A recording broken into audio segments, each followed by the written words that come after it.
everybody, I'm Bree the Plant Lady. We are having gorgeous weather here leading up to the holidays, and I am of course taking advantage of this and getting a bed prepped for cottage garden seed.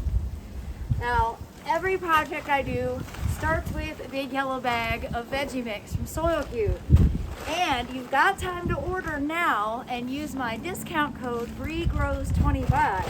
However, if you aren't planning on any major gardening projects over the holidays, hold up, wait, and order your big bags during the early bird sale, which is going to start in January.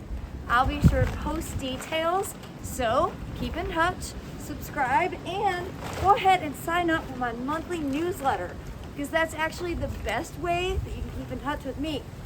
I'm going to go ahead and add that registration link in the description. But we go ahead and get this wheelbarrow full, take you out front and show you what seeds I'm sowing today.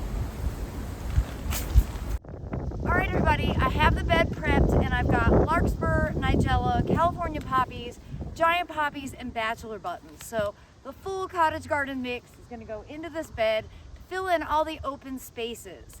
Remember, there's tons of dormant perennials in here, but last year I did this and the cottage garden seedlings and the perennials all grew together in harmony. Remember, all these cottage garden plants are annuals, so they don't really compete with the perennials long term. It's a great way to cover that ground through the winter season to prevent new weeds from starting to get established. So I'm gonna go ahead, put it on time lapse, and get all these seeds distributed. Well, everybody, super happy to have this native border overseeded with cool season cottage garden plants. I hope you'll subscribe to stay in the loop and see how all of these things grow out over the course of the winter and start blooming in spring. As always, thanks for watching and happy gardening, everybody.